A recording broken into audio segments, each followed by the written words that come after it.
You didn't choose the beginning, but you can control the end.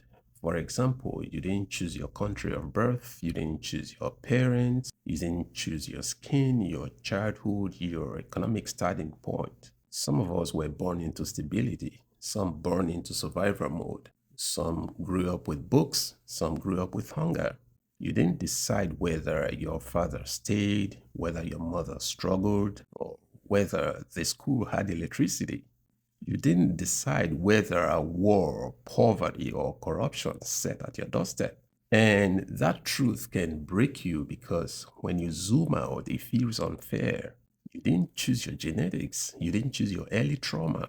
You didn't choose the betrayal that reshaped your identity. You didn't choose the accident, the illness, the rejection letter, the missed opportunity.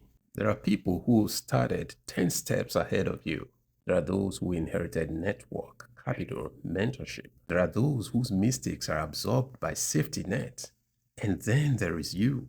But here is where the darkness splits into two. You may not control your starting point, but you control your hours. Time does not discriminate once it begins moving. Every billionaire gets 24 hours. Every struggling student gets 24 hours. Every politician, every orphan, every genius, every addict. You cannot choose your birth, but you choose what you do between waking and going back to sleep. You cannot choose the trauma, but you choose whether to confront it or hide inside of it. You cannot choose who doubted you, but you choose whether their doubts become your ceiling. Time is the one territory that is evenly distributed. Everybody gets it equally. And here is the truth.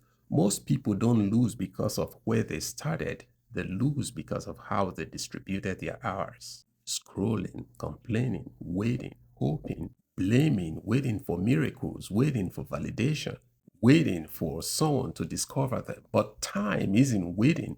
Every hour you delay learning, someone else is building something.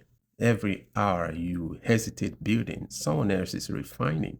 Every hour you surrender to distraction, someone else is compounding.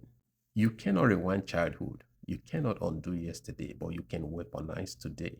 And this is where hope becomes dangerous. Because if what you do with your time compounds, then a broken beginning does not guarantee a broken ending. Skills compound, reading compounds, discipline, saving, reputation, they all compound. Small daily actions, they are invisible at first, then one day they become undeniable. You may not decide the storm, but you decide whether you build a roof. You may not decide the terrain, but you decide whether you train your legs in advance. You may not decide the hand you were dealt, but you decide whether you play it or fold it. And here is the light. Your past explains you. It does not fold you. It does not imprison you. Your environment influences you. It does not own you. The only unforgivable waste is unused or misused time. Because time is the only gift that arrives fresh every single morning.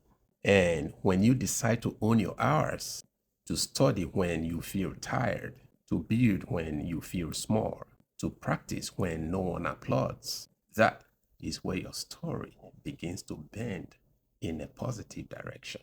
Not overnight, but inevitably. You didn't choose the beginning, but you're choosing the ending 1 hour at a time. Because one day you either thank yourself for today or resent yourself for it. Do you need help with that? Visit my website, altitudewithin.com, or click the link in the bio.